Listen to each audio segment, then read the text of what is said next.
Las opiniones, comentarios y juicios expresados en el programa que escucharás a continuación son responsabilidad del presentador y sus entrevistados, por lo que no representan la posición de la emisora de la Universidad CES, ni mucho menos de las organizaciones con las que ellos están vinculados.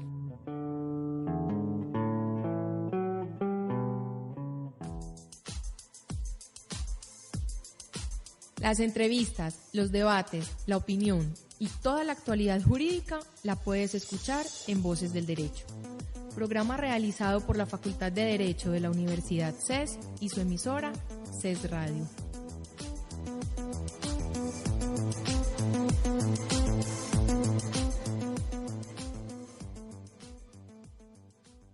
Cordial saludo a todos los oyentes que nos acompañan hoy en Voces del Derecho, programa realizado por la Facultad de Derecho de la Universidad CES y por su emisora en internet CES Radio.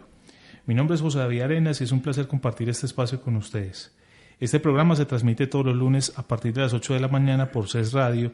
Si desean escuchar nuestras emisiones por fuera de la hora indicada, ingresen a los archivos de audio que están alojados en la página de la emisora radio.ces.edu.co. Les recuerdo a todos nuestros oyentes que mediante las redes sociales también pueden participar en nuestro programa. En Facebook pueden buscarnos como CES Radio y en Twitter seguir la cuenta @CES_radio. Precisamente el día de hoy estaremos hablando sobre la actualidad en materia de conciliación, problemas actuales en materia de conciliación extrajudicial en derecho, y para ello tenemos dos invitados muy especiales. Tenemos con nosotros a la doctora Alejandra Betancourt, quien es abogada especialista en Derecho Comercial de la Universidad Pontificia Bolivariana. Cuenta con más de 10 años de experiencia en resolución de conflictos, en actividades propias como planeación y coordinación para el correcto desarrollo y funcionamiento de procesos de conciliación que sean presentados ante el Centro de Conciliación, Arbitraje y Amigable Composición de la Cámara de Comercio de Medellín, especialmente donde se ha desempeñado, así como la organización de programas de formación en solución de conflictos y la comercialización de servicios de conciliación y otros servicios para la solución de conflictos. La doctora es conciliadora activa del Centro de Insolvencia de Persona Natural no comerciante y actúa dirigiendo la sección de conciliación de la Cámara de Comercio de Medellín para Antioquia. Doctora Alejandra, bienvenida. Doctor José David, muchas gracias por la invitación. Contamos también con el doctor Juan Sebastián Llano Hoyos, quien es abogado de la Universidad de Antioquia, especialista en Derecho Privado de la misma universidad, quien actualmente es director jurídico de FGI Garantías Inmobiliarias y quien se desempeña en asuntos relacionados con algunos de los problemas que vamos a abordar hoy relativos a el tema de conciliaciones sobre arrendamientos de bienes inmuebles y demás. Doctor Juan Sebastián Llano, bienvenido. Muchas gracias por la invitación, doctor José David. Bueno, antes que nada, introduciendo el tema, yo quisiera, doctora Alejandra, que nos hablara un poco del estado actual de la conciliación y en concreto de qué se ha descubierto de la Cámara de Comercio de Medellín, de lo que está pasando con las audiencias de conciliación, de la conciliación extrajudicial como un mecanismo para resolver conflictos y de los resultados y las bondades que está produciendo no en sociedad. Muchas gracias, doctor. Para poder hablar puntualmente de lo que usted nos propone, quiero que retomemos las líneas del Plan Decenal de Justicia 2017-2027, que es el plan, como su nombre lo indica, en materia de justicia programado para los próximos 10 años. ¿Cuál es su reto? Es desplegar la operación de los métodos de resolución de conflictos en el territorio nacional, engranados con los actores propios de los conflictos. Y usted me dirá, bueno, ¿usted para qué nos plantea esto?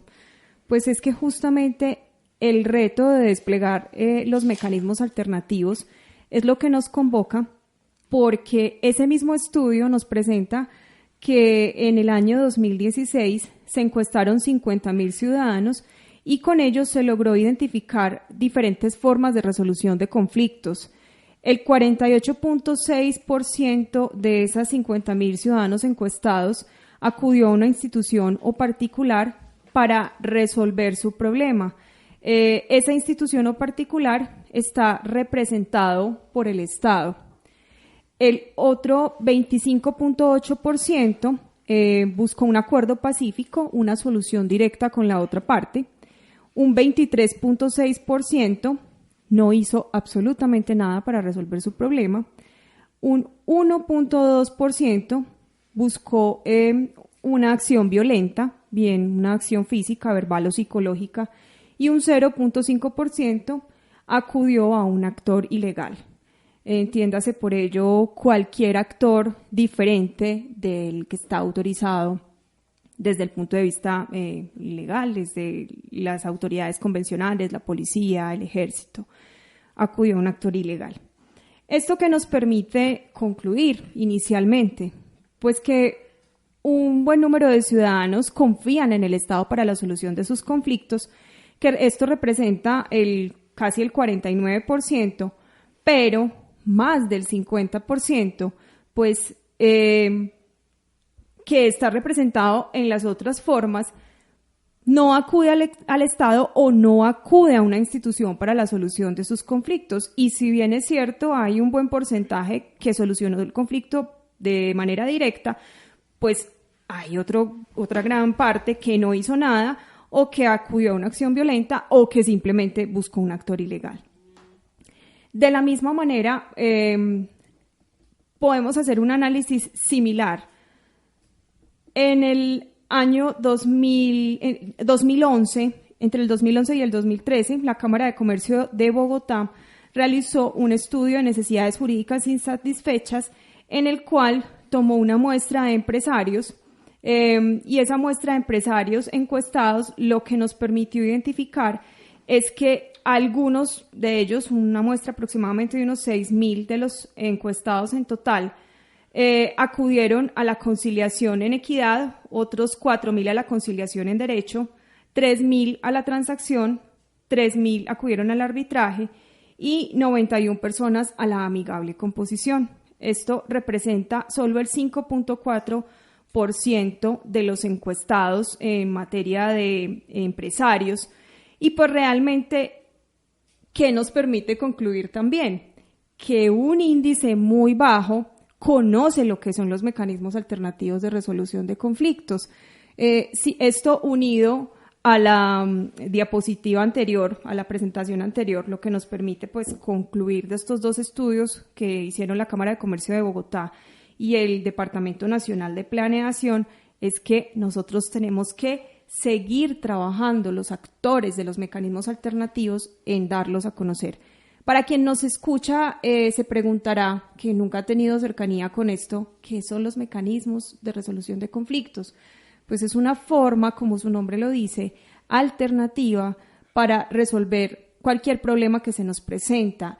Y pues incluso en este momento está llamado a replantearse la palabra alternatividad, porque lo que se busca con este nuevo estudio realizado en este Plan Decenal de Justicia es que esa alternatividad deje de ser tal y se convierta en la primera opción para la resolución de los conflictos, es decir, que la última instancia sea acudir a los jueces de la República y que la primera instancia sea tratar de resolverlo por la vía de la conciliación, del arbitraje, de la amigable composición o inclusive del arreglo directo o transacción. Puntualmente, usted me decía, bueno, ¿qué beneficios nos trae la conciliación? Quiero retomar unos resultados que nosotros tenemos en el Centro de Conciliación de la Cámara de Comercio de Medellín, puntualmente con una experiencia en materia de restitución de inmueble arrendado. Lo que hicimos fue que retomamos, pues, como todos los resultados que nos dieron los convenios inmobiliarios en el año 2017 y para un total de 507 audiencias realizadas. Entre esas 507 audiencias realizadas, un 62% de esas audiencias culminó en acuerdo, un 26% en inasistencia y un 12% en no acuerdo.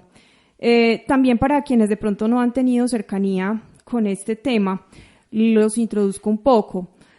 La ley 446 del 1998, en su artículo 69, nos trae una alternativa, y es que cuando hay un inmueble que se encuentra arrendado, se puede acudir a la conciliación como mecanismo de resolución de conflictos sin necesidad de acudir de manera directa al juez. ¿Esto qué nos provee? Para todas aquellas personas que tengan bien en calidad de arrendadores o de arrendatarios, cualquier conflicto que resolver en relación con esta materia, esta es una excelente vía. ¿Por qué? porque en un promedio de 1 hora yo puedo sentarme con la parte con la que tengo el conflicto. Puede ser, por ejemplo, por regulación de canon de arrendamiento, que por ejemplo por esa regulación alguna de las partes quiera decir, vea, yo quiero terminar este contrato, quiero hacer una restitución porque no me pongo de acuerdo con la persona en el canon, podría ser una. O simplemente el arrendatario no ha realizado el pago de los cánones de arrendamiento, se encuentran vencidos, necesito recuperar el bien. Pues la audiencia de conciliación es una vía justamente para recuperar ese bien. Incluso eso habría que marcarle a los oyentes que es un caso donde uno no está usando la audiencia de conciliación como un prerequisito para un proceso, sino antes como una vía para solucionar de una forma más expedita y quizás más eficiente lo que se hace en la justicia ordinaria, un asunto de impago de canon. De acuerdo. Para los oyentes que no son abogados o que no han tenido cercanía con este tema, les hacemos una claridad al respecto. Este es un tema, a ver, en derecho hay algunos temas en los que para poder acudir ante un juez yo tengo que agotar un requisito de procedibilidad. ¿Eso qué significa? Que previamente tengo que acudir a un centro de conciliación en algunas materias específicas y intentar primero una conciliación. Si la conciliación fracasa, ya sí puedo acudir al juez, pero en este caso puntual no tengo que hacerlo. Yo como, por ejemplo, arrendador, en caso tal que requiera que me restituyan un bien, podría acudir directamente ante un juez de la República y solicitarle mediante el proceso correspondiente la restitución del bien. Pero, ¿cuál es la ventaja? Que allí era donde iba. La audiencia de conciliación tiene una duración promedio entre 1 hora, hora y 10, y regularmente, pues en este tiempo, con un conciliador que conozca, sea especializado en el tema, se acerque a las partes, proponga fórmulas de arreglo, pues regularmente, miren que el 62% de estas audiencias en este tema terminan en acuerdo, pues yo tengo una solución efectiva a mi conflicto, en lugar de tenerme que ir ante la justicia ordinaria, pues que infortunadamente, como hay tantos procesos judiciales en curso, pues no es tan ágil como poder resolver un problema en 1 hora. Regularmente un proceso ordinario está durando de 3 a 4 años. Entonces, pues esta es una vía bastante ágil para ello. Bueno, entonces, retomando las estadísticas de las que les estaba hablando, pues puntualmente en estas 507 audiencias que se realizaron, el 62% de ellas terminan en acuerdo, son audiencias relacionadas con la restitución de inmueble arrendado, y hay un efecto bastante interesante. ¿Cuál es? Cuando el centro de conciliación envía a la parte convocada, a quien se cita a la audiencia de conciliación, la comunicación informándole que efectivamente fue citada, pues el 20% de estas personas que son convocadas se pone en contacto bien con la agencia de arrendamiento, bien con el propietario del bien, pues independientemente de quién haya sido el que lo haya citado, teniendo en cuenta quién es el que convoca, y le dice, no, ¿sabe qué? Mire, yo quiero arreglar con usted. Entonces, esa sola citación genera un efecto disuasorio para esa persona, pues, que está convocada a la restitución de ese inmueble, lo que termina en que de esas 507 audiencias, pues 507 fueron las efectivas, pero en total se recibieron 631 solicitudes, que fueron efectivamente, después de hacer la resta, pues quedan las 507 audiencias, porque ese 20% de menos es el que termina en un desistimiento. Puntualmente, ¿qué ocurre? Cuando hacemos un seguimiento a esas audiencias de conciliación después de la audiencia, ¿qué pasa? El 66% de las personas que se comprometen a entregar el inmueble en determinada fecha cumplen el acuerdo y un 34% no lo cumple. ¿Qué pasa con ese 34%? Pues el arrendador del inmueble, a través de su abogado, de su apoderado, tendrá que solicitar a la autoridad judicial la entrega del bien mediante un mecanismo que se llama la comisión de entrega del inmueble. Pero también hay algo importante, y es que de ese 34% que se solicita la entrega del inmueble a través de comisión ante el juez, el 45% desiste de la comisión en ese proceso. ¿Por qué? Porque hay entrega. ¿Qué hace el abogado? El abogado va y presenta ante el juez la solicitud, pero resulta que en ese trámite de la solicitud lo contactó el arrendatario y le dice, le voy a entregar. Entonces el 45% de ese grupo de personas de los que se solicitó la entrega, lo entrega espontáneamente sin tener que presentar siquiera a la comisión.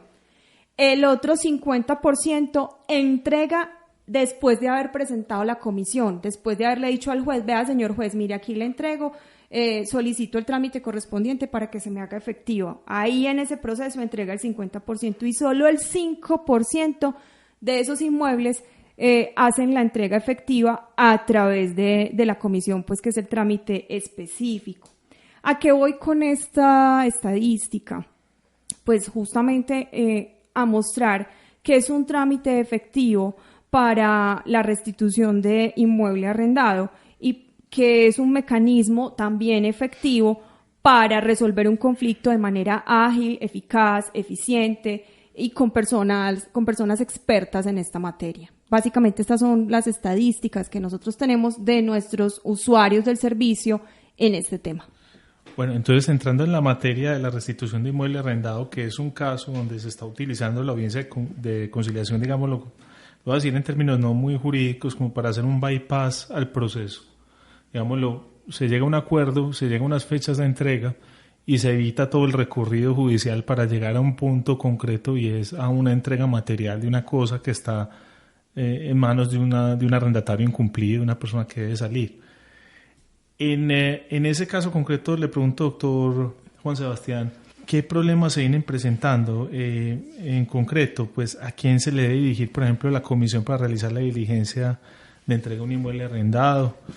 Luego del incumplimiento de un acuerdo de conciliación extrajudicial. Tenemos lo que escribe la doctora Alejandra. Se da una conciliación, se acuerda la entrega de un inmueble. Eso se hace al amparo de la ley 446. Se evita llegar al proceso judicial. Pero el que se comprometió una fecha de entrega determinada, un acta de conciliación, no entrega espontáneamente, hay que acudir a un mecanismo coactivo. Entonces, ¿a quién se le hace esa citación y qué problemas se vienen dando al respecto? Doctor José David, ¿cómo está? Le cuento. Efectivamente, como usted lo menciona, la ley 446 en su artículo 69 es el que contempla el tema de la comisión a los inspectores de policía, expresamente lo dice así. Se debe comisionar a los inspectores de policía para que realicen ese tipo de diligencias que son de lanzamiento eminentemente. Sin embargo, esto fue muy pacífico hasta el 2016, cuando no había entrado en vigencia el Código Nacional de Policía, la Ley 1801 del 2016, que en su artículo 206, parágrafo 1, estipuló que los inspectores de policía no podrían ejercer funciones ni realizar diligencias jurisdiccionales por comisión de los jueces. Entonces, ¿qué sucedió? Cuando arrancó el año 2017, un tema que venía trabajándose, aunque lento, pues con las vicisitudes propias de un proceso judicial y de los términos que los inspectores de policía daban para realizar las diligencias, estaba funcionando. Los inspectores recibían las comisiones y realizaban los lanzamientos. Vale la pena aclarar que esta situación aplica tanto para lanzamientos en este tipo de procedimientos del que estamos hablando, como para secuestros de inmuebles embargados o como para entregas de bienes rematados. Este artículo del Código de Policía dejó como en un limbo jurídico qué iba a pasar con los despachos comisorios que expidieran los jueces en este tipo de procedimientos. Entonces, ¿el procedimiento cuál es? El centro de conciliación le indica al juez el incumplimiento de un acuerdo conciliatorio. El juez comisionaba al inspector de policía y a partir de enero del 2016 los inspectores de policía, en virtud de este artículo que les menciono, dejaron de recibir los despachos comisorios diciendo que la ley expresamente había dicho que ellos no eran competentes para este trámite. Entonces, durante todo el 2017, empezaron un montón de interpretaciones por parte de diferentes entidades, entre ellos la Corte Suprema de Justicia, utilizando el Código General del Proceso, el Consejo Seccional de la Judicatura y el Superior y el Consejo de Estado. Haciendo una trazabilidad de lo que sucedió con todo esto, le cuento a todos los oyentes, pues particularmente, porque todo esto nos tiene nos afectó mucho en el 2017 a todas las personas que nos encargábamos de este trámite ante las inspecciones. En febrero del 2017, un mesecito después de entrar en vigencia este código de policía, el Consejo Seccional del Meta fue pionero en hacer una interpretación de la norma, y la interpretación que dio fue claramente diciendo que los inspectores de policía sí estaban autorizados para realizar este tipo de diligencias, entendiendo que ellos no ejercían funciones jurisdiccionales. Tal como el soporte que utilizó el Consejo Seccional del Meta estaba en el artículo 38, inciso 3 del Código General del Proceso, donde indicaba quiénes son las autoridades de policía y quiénes eran los encargados de auxiliar a las autoridades judiciales para este tipo de procedimientos.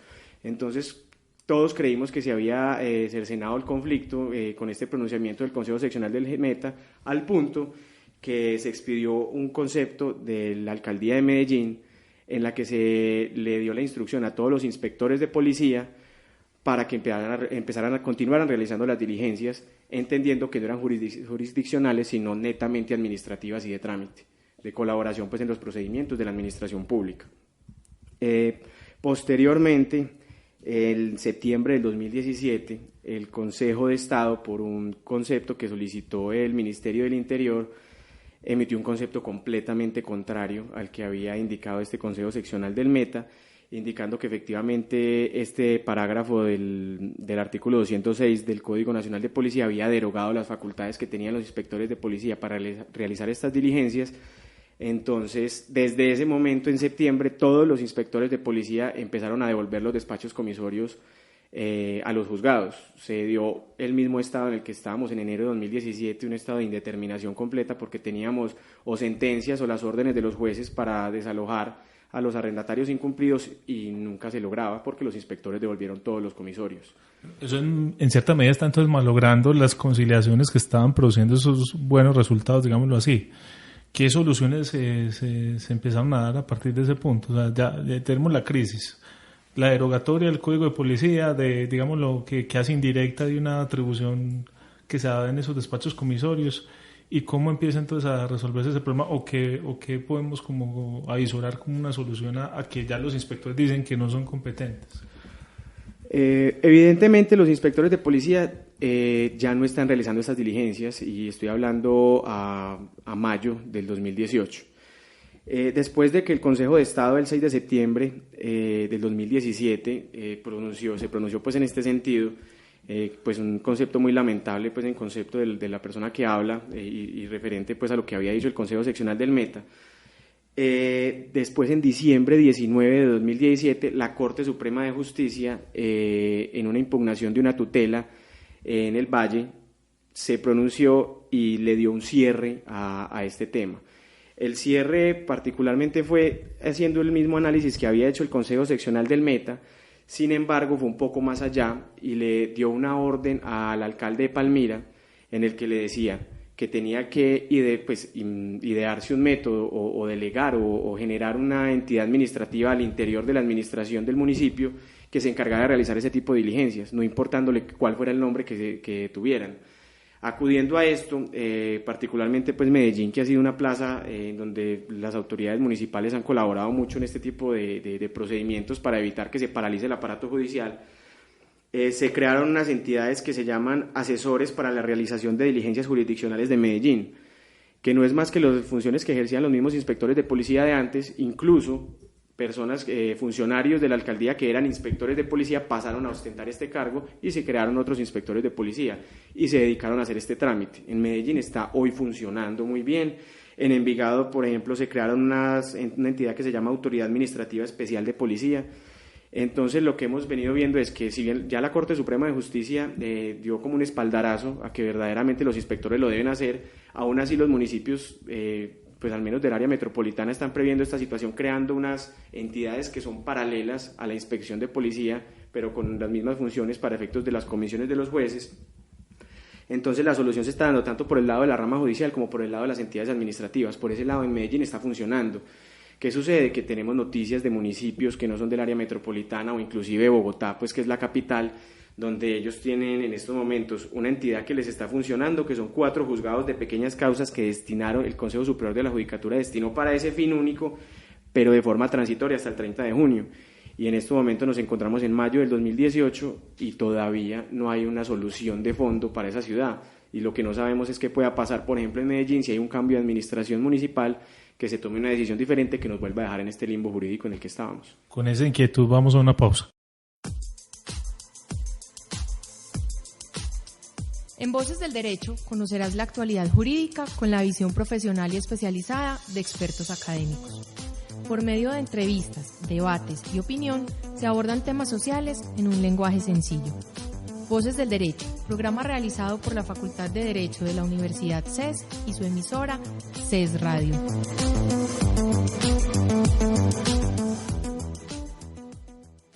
Regresando a la pausa y planteaba un problema, y es que se requiere en cierta medida la intervención de autoridades administrativas para resolver un problema que se causó con el Código de Policía y con las derogatorias que trajo. Le quisiera plantear al doctor Juan Sebastián Llano también la siguiente pregunta. Entonces, ¿quién debe resolver las oposiciones que se presentan durante una diligencia de lanzamiento efectuada por el asesor para la realización de diligencias jurisdiccionales o su equivalente en cada municipio? ¿Quién acaba resolviendo esas oposiciones? Ese fue verdaderamente el centro de la discusión, tanto entre el concepto que dio el Consejo de Estado como dio la Corte Suprema de Justicia y el Consejo Seccional de la Judicatura del Meta. Era qué funciones efectivamente ejercía esta autoridad policiva en la realización de una diligencia. ¿Era un trámite administrativo o jurisdiccional? Y entendiéndolo ya como jurisdiccional, es la facultad que tiene el funcionario que asiste a este tipo de diligencias de practicar pruebas, de recibir interrogatorios, de dar traslado a una parte o a otra. Entonces, los que estaban en contra de que los inspectores de policía tuvieran estas facultades decían que es que el inspector no tiene las facultades jurisdiccionales. El artículo 116 de la Constitución Política es claro de quiénes son los que tienen jurisdicción en Colombia. Sin embargo, la Corte Suprema de Justicia dejó muy claro, los inspectores de policía o los equivalentes o los asesores en el caso de Medellín no pueden resolver cualquier tipo de oposición o practicar pruebas o realizar cualquier tipo de actuación que sea eminentemente judicial. ¿Qué debe hacer el equivalente al asesor o al inspector de policía en una diligencia? Debe inmediatamente remitir al comitente la oposición que se presente, la práctica de pruebas que se deba hacer, y el juez, que es pues el que se encargó de realizar esta comisión, es el que debe resolver, y después de que resuelva, nuevamente se envía el despacho comisorio y ya no será posible oponerse por el mismo hecho. También en relación a este problema, entonces, ¿quién está facultado por ley para solicitar el despacho comisorio que se requiere por el incumplimiento del acuerdo conciliatorio? Es decir, se da el incumplimiento de la audiencia de conciliación en la que se determina, por ejemplo, una fecha de entrega de un inmueble. ¿Quién debe hacer el despacho comisorio? O sea, ¿lo debe hacer el centro de conciliación, el abogado solicitante? ¿Quién se debe encargar de ese asunto? Digamos que verificado el incumplimiento, la parte cumplida le indica al centro de conciliación que efectivamente se presentó pues el incumplimiento en la entrega de un inmueble que fue pactado en un acta. Sin embargo, pues como entendemos, el artículo 69 de la ley 446 expresa textualmente, y me permito leer estos dos renglones: los centros de conciliación podrán solicitar a la autoridad judicial que comisione a los inspectores de policía para realizar la diligencia de entrega de un bien arrendado cuando existe incumplimiento de un acta de conciliación con un acta al respecto. ¿Qué quiere decir esto? Los centros de conciliación son los que le indican al juez que procedió este incumplimiento. Sin embargo, ¿qué ha sucedido también? Acá pues encontramos una problemática en diversos juzgados. Lo que sucede es que el centro de conciliación no actúa como litigante en causa del solicitante de la audiencia de conciliación, de la persona que está, de quien se allanó a cumplir el acuerdo conciliatorio. Entonces, evidentemente, la parte es la que lo radica ante el juzgado y la que promueve su impulso. Sin embargo, formalmente, la solicitud sí la hace directamente el centro de conciliación a través de su dirección. Hablando de eso, doctora Alejandra, ¿qué problemas se vienen dando al estilo en conciliaciones, por ejemplo, dirigiéndose los juzgados hacia los centros de conciliación? ¿Cuál es el tipo de asuntos patológicos que usted ha detectado desde la dirección de un centro de conciliación? Hemos detectado varias situaciones. La más recurrente es que nos hacen solicitud de enviar el acta de incumplimiento. Y debo ser precisa frente al tema. Y es que en cuanto a conciliación, yo solamente hablo de acta cuando hay acuerdo. Puntualmente, frente al tema de restitución de inmueble arrendado, ¿qué señala el artículo 69 de la ley 446 del 98? Pues puntualmente nos trae que cuando se presente un incumplimiento de ese acuerdo conciliatorio, simplemente lo que debe hacer el centro de conciliación es elaborar un documento, llámelo oficio, llámelo carta, ¿dirigido a quién? Al juez de reparto, donde le va a contar simplemente lo que al centro le contaron, valga la redundancia. Es decir, por ejemplo, el doctor Juan Sebastián acudió como apoderado de su representado a una audiencia de conciliación en la cual el arrendatario de un inmueble se comprometió, por decir algo, a la entrega de un bien hoy 7 de mayo, por ejemplo. Y estoy dando pues una fecha cualquiera. Resulta que llegó la fecha, 7 de mayo, y la persona no entregó el bien. Entonces el doctor Juan Sebastián se acerca a mí y me dice: Alejandra, mire, el arrendatario de la audiencia celebrada ante X fecha, que se comprometió a la entrega del bien el 7 de mayo, no me lo entregó. Entonces yo, como centro de conciliación, lo que hago es que elaboro un comunicado dirigido al juez de reparto donde le digo que el apoderado de la empresa tal o la persona tal me informó que el acuerdo fue incumplido y que con base en el artículo 69 de la ley 446 del 98, pues le estoy informando para que él haga el trámite correspondiente solicitando al inspector de policía, que ya hoy, pues como nos acabó de explicar el doctor Juan Sebastián, no se llama así, sino pues a la autoridad correspondiente, porque hoy ya no tiene ese nombre, para que esa persona fije una fecha y hora para la entrega del bien. ¿Qué me ocurre? Que repetidamente me ha llegado solicitud de los jueces donde me dicen que les aporte el acta de incumplimiento, y vuelvo y explico con claridad: la única acta que hay es de conciliación, y el documento que nosotros expedimos es vuelvo y digo, llámenlo como queramos, oficio, carta, comunicado dirigido al juez de reparto, y es el documento suficiente con el cual el juez debe hacer el trámite de expedir la comunicación correspondiente para que el inspector de policía o el funcionario, que hoy ya tiene otro nombre, haga el trámite que le corresponde. No se necesita nada más. Con ese documento que expide el centro informando el incumplimiento, informado por la persona interesada, es suficiente para que dé inicio al trámite.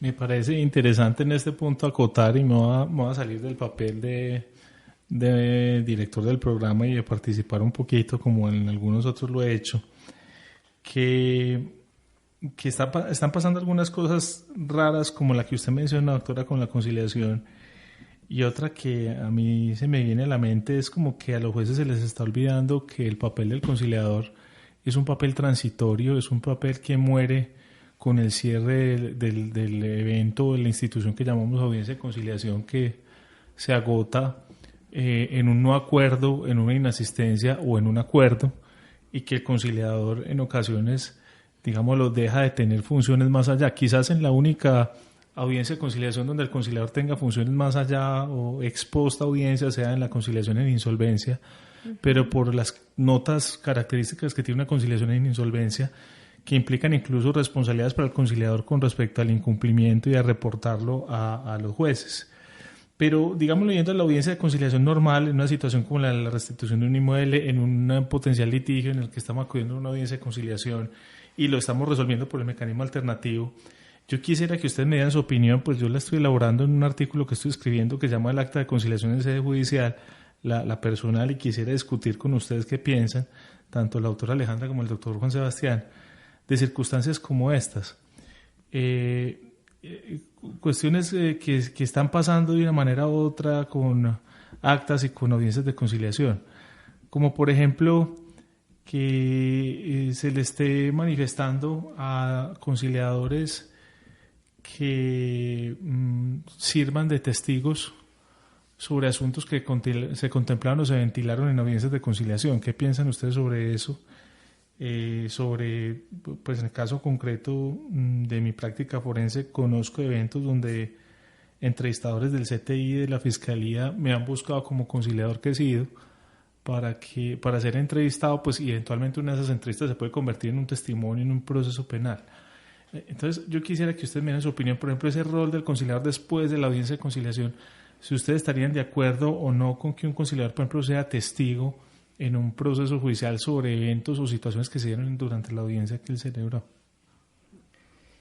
Pues doctor, la verdad consideraría que es improcedente. Pienso que lo que se discute al interior de una audiencia de conciliación se genera en un ambiente como de confianza y tan amigable, en el que las partes a veces, por la confianza que está generándose en ese ambiente, dice cosas de más de las que debería decir. Entonces considero que verdaderamente la confidencialidad que se maneja en esas audiencias no puede servir desde ningún punto de vista de medio probatorio para un futuro proceso judicial. Y más aún, pues poner a un conciliador en una posición de que recibió una información por una calidad que ostentaba en ese momento de director de una audiencia, pues la verdad considero que es totalmente pues irregular que un conciliador vaya y que sirva como medio de prueba el conciliador para adelantar cualquier tipo de medio probatorio para probar pues para unos supuestos de hecho en un proceso judicial. Considero que no debería adelantarse. Hay algo muy importante y es uno de los beneficios de los mecanismos alternativos de solución de conflictos, y es, además de ser un beneficio, es una obligación de todos los profesionales que trabajamos esta área, y es la confidencialidad. Esto también en sede de los procesos judiciales, o sea, en general, la confidencialidad es una obligación del profesional del derecho. Y puntualmente, la Ley 23 del 91, en el artículo 76, habla de la confidencialidad en materia de conciliación. Si la norma expresamente lo señala y es un deber del conciliador como tal, pues mal haría un conciliador, un profesional que actúe como conciliador, como árbitro, como amigable componedor en cualquier proceso en el que se desempeñe, salir a ventilar situaciones propias de la audiencia de conciliación o del proceso arbitral o del trámite de amigable composición. Es su deber guardar esa confidencialidad frente a las partes. Diferente sería que, por ejemplo, en la audiencia de conciliación o en el trámite arbitral se cometa un delito donde estén todos presentes. Por ejemplo, pues voy a un caso muy extremo que nunca nos ha ocurrido y espero que no suceda, que se cometa un homicidio dentro de la audiencia de conciliación, que alguien que sea asesinado en presencia de todas las partes. Pues ahí sí, o el conciliador, el árbitro, el amigable componedor, pues tiene un deber que es un deber ciudadano, ¿cierto? Ya no es de conciliador, ya se sale de su esfera de conciliador, pues porque fue testigo de la comisión de un delito que fue en su presencia. Ahí ya sí le correspondería. Pero si vamos puntualmente a lo que se analiza durante la audiencia de conciliación, donde, permítanme utilizar esta palabra, las personas desnudan el alma. Eso es lo que se hace en un espacio donde yo voy a contar cuál es mi problema, y pues por ese deber de confidencialidad el abogado, el conciliador, el árbitro, el amigable componedor debe guardar esa reserva. Bueno, les cuento que estoy en total acuerdo con ustedes y de hecho considero que ahí hay otra crisis para la audiencia de conciliación en Colombia, porque lamentablemente ese artículo 76 de la Ley 23 de 1991, al parecer en la sistemática en que fue elaborado, marginó la audiencia de conciliación, digámoslo en derecho, de la audiencia de conciliación en equidad, estableciéndole el deber de conciliación con confidencialidad sobre las propuestas ventiladas más al conciliador en derecho que al conciliador en equidad. Entonces noto que puede existir un riesgo de que ocurra en la conciliación en equidad, y pues pese a que lo que cuento, lo que narro pues de experiencias forenses personales, donde me han buscado pues para que me manifieste sobre lo discutido en una audiencia de conciliación, es una realidad, ya ha ocurrido. Ahora me pregunto el agravante con conciliadores en equidad que no están formados en derecho y que además de eso no tienen un deber de confidencialidad porque el artículo 76 se dirige expresamente hacia el abogado conciliador. Yo quisiera que habláramos un poquito de eso también, dado pues que el programa radica en problemas actuales de la conciliación. Hemos abordado el gran problema que hay con las restituciones, derivado de la derogatoria que se hizo con el Código de Policía. Hemos abordado este problema y es este otro. Ustedes y por supuesto las opiniones que se relatan en este programa no son institucionales, ni las mías ni las de los invitados.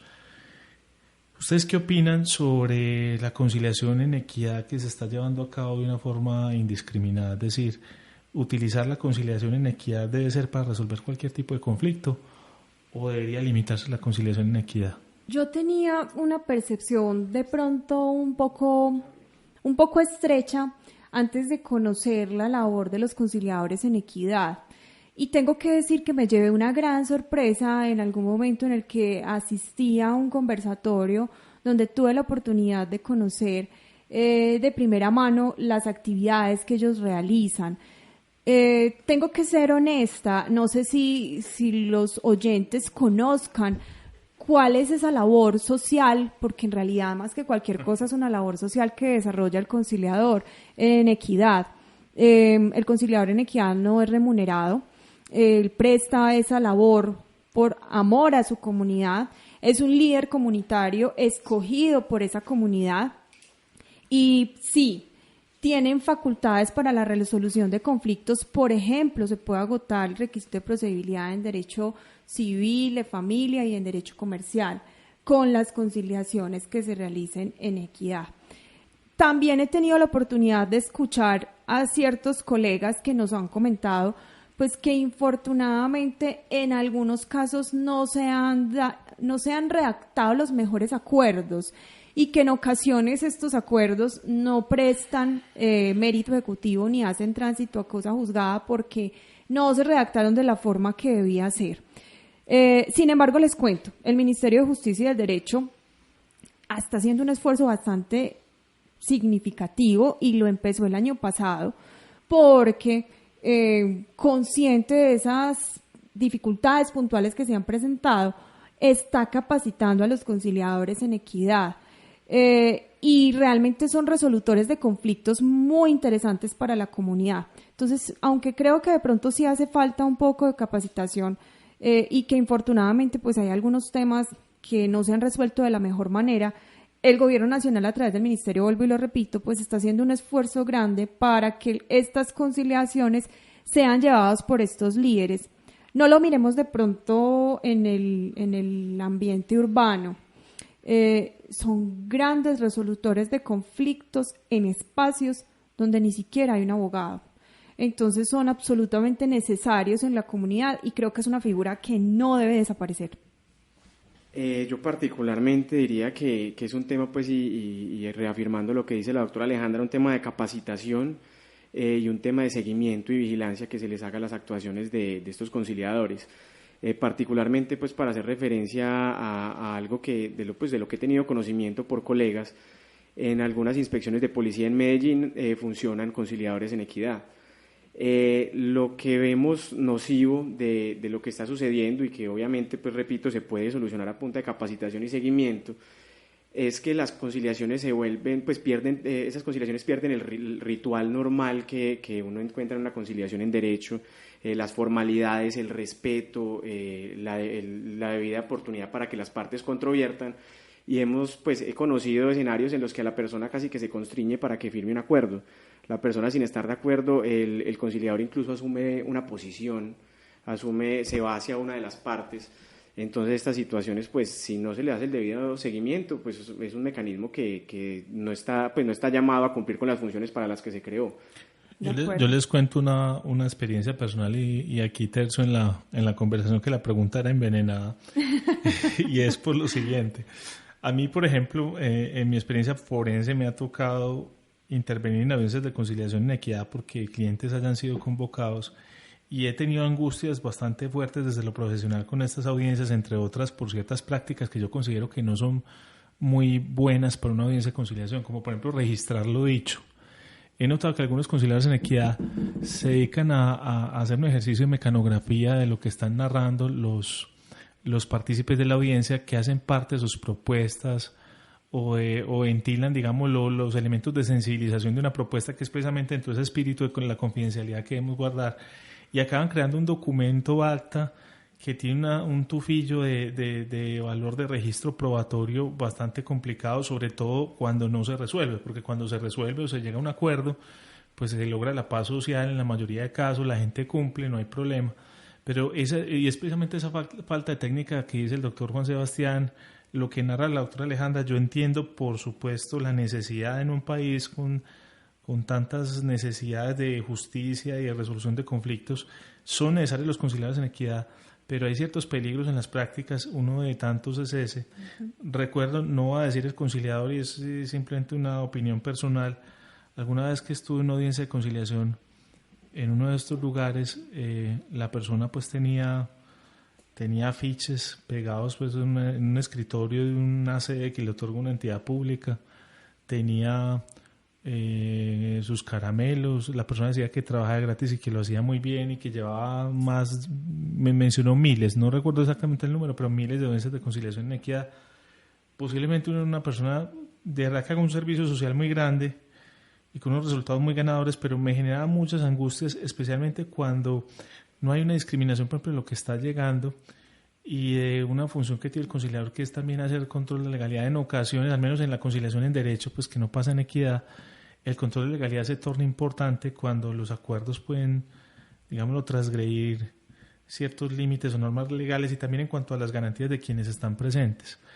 Entonces, esa angustia que me genera, eso es lo que me llevó a hacer la pregunta, y es, quizás se requiere un poco más de capacitación y evitar que se instrumentalice la audiencia de conciliación en equidad como una cosa distinta, como si no se tratara de un instrumento donde en últimas los que tienen la potestad de decidir son las partes, quienes van a la audiencia, y no el conciliador. Y el conciliador tampoco hace las veces de amanuense o de persona que registra lo que se dijo, para que no se acabe produciendo un instrumento probatorio quizás peligroso para quienes asisten. Perdón, doctor José David, lo interrumpo, y es que esa no es la naturaleza de la audiencia de conciliación, claro. Ese no es el deber ser de la audiencia de conciliación. La audiencia de conciliación es una instancia previa al proceso judicial, y ojalá no exista luego proceso judicial, sino que ahí se resuelva la situación. Entonces, yo no puedo convertir la audiencia de conciliación en una audiencia de pruebas, porque su naturaleza no es esa. Su naturaleza es que es experto, tercero, neutral, acerque a las partes para que sean ellas quienes busquen una solución del conflicto. Si efectivamente ellas no son capaces de proponer fórmulas, pues las debe proponer el conciliador experto en la materia. Y así como ese conciliador en derecho experto en la materia, pues el conciliador en equidad también lo debe ser. Y yo también les hago un llamado. Es un deber de todos quienes actuamos en esto. Si en algún momento algún conciliador en equidad no se siente en la capacidad de llevar un trámite, aunque se pueda agotar con él algún requisito, pues simplemente hágalo saber a su superior jerárquico, al coordinador, y que asignen a un conciliador en equidad que de pronto pueda tener conocimiento en el tema. Esto es un deber de todos los profesionales. Y me estoy saliendo del área jurídica, pues porque los conciliadores en equidad no tienen que ser abogados, son simplemente líderes comunitarios, pero su deber es tan deber como el de conciliador en derecho, que si me estoy metiendo a resolver un tema, pues efectivamente tenga la capacidad para hacerlo, y si no lo tengo, pues simplemente debo abstenerme o solicitar que otro conciliador en equidad que tenga las competencias y que tenga la capacidad lo haga. Y retomo lo que decía ahora el doctor Juan Sebastián y lo que decía también el doctor José David. Si bien es cierto, es una figura muy importante, para que pueda continuar se necesita capacitación, porque no es simplemente que yo me siente y intente resolver un conflicto como líder comunitario. No, hay ciertos temas específicos en los que el conciliador en equidad, si es el quien está fungiendo como conciliador, debe tener conocimiento específico de la materia para poderlo resolver. Muy bien, con esa reflexión vamos a una pausa. En Voces del Derecho conocerás la actualidad jurídica con la visión profesional y especializada de expertos académicos. Por medio de entrevistas, debates y opinión, se abordan temas sociales en un lenguaje sencillo.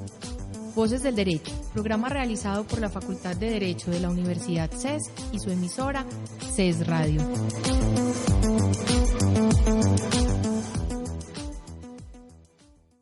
Volviendo de la pausa y lamentando la precariedad del tiempo que tenemos porque son muchos los problemas de conciliación, yo creo que sería bueno hacer un segundo programa abusando más adelante de la generosidad de los invitados de hoy. No sé, nos quedaron como 20 preguntas por hacer. Yo quisiera, como última pregunta del tema especializado, para después pasar a una pregunta que es línea del programa.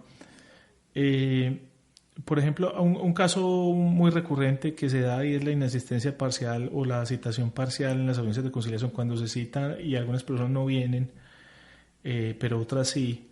¿Qué se puede hacer, dado pues que eso ha generado como tantas diferencias? Le pregunto a la doctora Alejandra cómo percibe el problema. Bueno, doctor, entonces pueden pasar varias cosas. Que a quienes yo convoque a la audiencia sean todos necesarios para la resolución del conflicto. Es decir, en esa circunstancia están en presencia, en el eventual caso de un proceso judicial, ante un litisconsorcio necesario. Entonces, si es un litisconsorcio necesario y yo cité a 3 personas y solamente asistieron 2, entiéndase por ella, naturales o jurídicas, lo que sea, y comparecen solamente 2 y me hace falta la tercera, pues necesariamente habrá una imposibilidad de acuerdo. ¿Por qué? Pues porque es un litisconsorcio necesario y necesito integrar a todo el litisconsorcio para poder llegar a un acuerdo. ¿Qué se expedirá ahí? Se expedirá una constancia de imposibilidad de acuerdo para que la parte interesada pues presente ante la jurisdicción ordinaria y agote el requisito de procedibilidad correspondiente en el eventual caso que lo que se busque sea agotar el requisito. Segunda posibilidad, que a quien yo cite no integre un litisconsorcio necesario, sino que sea una parte de, por ejemplo, de 3, pero que con las otras 2 que están presentes, esas 2 partes puedan asumir el 100% de la obligación entre ellas. En ese caso, entonces, habrá un acuerdo con esas 2 partes. Segunda solución. Tercera solución, que resulta que la obligación es divisible. Entonces, de los 3, hay 2 que pueden asumir su parte. Ahí habrá un acuerdo parcial, porque los 2 que comparecieron y se obligaron a cumplir pueden hacerlo. Quedará faltando la parte de la otra persona porque la obligación era divisible y le corresponderá cumplirla solamente a esa parte. Entonces, frente a esa parte que no asistió, se agota el requisito de procedibilidad en el eventual caso que pues exista para que el interesado pueda acudir frente a esa persona en particular ante la justicia ordinaria. Esas son como las diferentes posibilidades que puede haber. De pronto alguien se preguntará, bueno, ¿y entonces qué pasa frente a la inasistencia de esa persona? ¿Quién hace efectivo el cumplimiento de la obligación porque hay una sanción que trae la 640?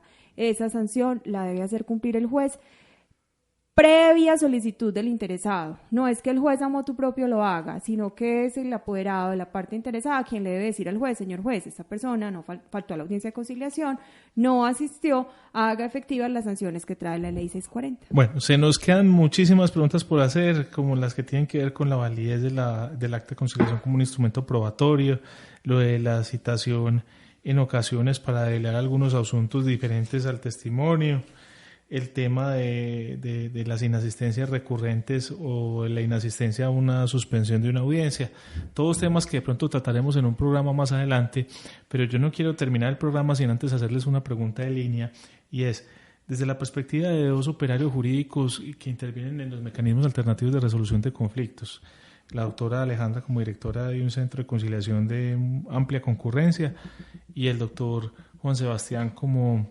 operario jurídico de centros de conciliación. Yo quisiera rápidamente que ustedes me definan cómo entienden el derecho, cómo entienden el concepto de derecho de una forma breve, rápida, a bocajarro. Una pregunta muy amplia, pero espero una respuesta muy concreta. Y también, ¿qué piensan que necesita un abogado que está operando en el mundo jurídico en el que ustedes están desempeñando? Doctora Alejandra. Bueno, el concepto de derecho es un concepto amplio, pero pues en realidad para mí es la forma en la que cada uno busca la resolución de un conflicto, bien acudiendo a la justicia ordinaria, bien acudiendo a una vía directa, a un arreglo directo, o bien acudiendo a los mecanismos alternativos. Para mí, derecho es sinónimo de resolución de conflictos. ¿Y qué requiere un abogado que se desempeña en el mundo del derecho? Realmente, lo primero que debe tener es amor por la profesión. Y segundo, compromiso por el cliente que representa. Dedicar el 100% de su tiempo de manera ágil y efectiva para que el conflicto que se le encomienda se resuelva de la mejor manera. Creo que también es una oportunidad para hacer un llamado de apertura de mente a nuestros estudiantes de derecho. A nosotros nos forman pensando siempre en que la resolución de conflictos debe hacerse acudiendo directamente ante un juez de la República. Y yo le hago un llamado a todos estos chicos que se están formando en todas las facultades de derecho del país para que piensen que antes de acudir ante un juez de la República, la mejor vía de resolver un conflicto es acudir a los mecanismos de resolución, porque son ágiles, son efectivos y son eficientes. Entonces creo que el abogado de hoy debe tener un cambio de mentalidad. Doctor Juan Sebastián, las mismas dos preguntas. ¿Qué entiende usted por derecho en el mundo en el que usted opera jurídicamente y qué requiere un operador jurídico? Pues doctor, yo considero el derecho como el mecanismo más idóneo para lograr llegar como a un estado de justicia. Yo quisiera contarlo como desde tres perspectivas. Uno desde la sociedad. Una profesora de Derecho Constitucional en el pregrado nos decía es algo pues que parece muy simple, pero que verdaderamente tiene mucho fondo, y es no hacer al otro lo que no quisiera que me hicieran a mí. Desde la sociedad, si se practicara mucho más eso, seguramente serían mucho menos los escenarios de conflictos y de controversia de los que llegaríamos. No tratar de sacar ventajas a toda hora de una posición en la que nos encontremos. Desde los abogados, y con eso yo creo que puedo responder parcialmente la segunda pregunta, es el compromiso social que debemos tener. En ocasiones, pues en una charla que estuve hace más o menos mes y medio en FENALCO, muchos abogados decían, pero es que si nosotros llegamos por un medio de conciliación a resolver un conflicto, entonces en un mes le vamos a cobrar los honorarios a nuestro cliente y nos va a decir que nosotros nada más trabajamos un mes. Entonces, qué bueno sacar del paradigma a los nuevos estudiantes, a los nuevos abogados, a los prospectos que se vienen, y es entender que inclusive usted podría cobrar más si usted logra solucionar el problema a una persona en un mes, en un proceso en el que usted logró a punta de convencimiento y con argumentos muy concretos y con un mecanismo alternativo solucionar una controversia que puede durarle y costarle a un cliente años, plata, desgaste mental, económico y un montón de circunstancias. Entonces, convencerlos que verdaderamente esto es un beneficio para todos. El litigio necesariamente no implica irnos a un juzgado a practicar pruebas y que sea un tercero el que defina la controversia por nosotros. Los mecanismos alternativos de solución de conflictos son necesarios y son la muestra. El abogado debería medirse más por la capacidad que tiene de resolver un conflicto en el corto plazo que en el largo plazo. El mejor es el que lo hace más rápido. Y desde los jueces, pues que evidentemente, no sé si algún juez nos está escuchando, pero es un llamado muy respetuoso a que verdaderamente necesitamos es que lleguemos lo más pronto posible a la justicia, que necesitamos un poquito más de celeridad y compromiso, que todos sabemos que estamos cargados de trabajo, pero que hay un problema de acceso a la justicia efectivo de la sociedad en general. No somos los litigantes, lo que hacemos es llamado, son los litigantes los que están, pues son la comunidad en general la que está necesitando efectivamente solucionar sus controversias con la mayor celeridad posible. Entonces sería como por ese lado. Bueno, les agradezco mucho la presencia en el programa. La última pregunta, excusen, es una línea para una investigación que estamos haciendo en la facultad y precisamente por eso requeríamos que fuera de esa manera. Esperamos poder grabar un segundo programa con ustedes porque no agotamos todos los problemas que está generando la audiencia de conciliación en Colombia en estos momentos y quisiéramos tenerlos más adelante, entonces que sea la oportunidad para abrocharlos en público. Entonces, muchas gracias. Aceptamos la invitación en abierto al público. Gracias. Bueno, muchas gracias. Las entrevistas, los debates, la opinión y toda la actualidad jurídica la puedes escuchar en Voces del Derecho. Programa realizado por la Facultad de Derecho de la Universidad CES y su emisora CES Radio.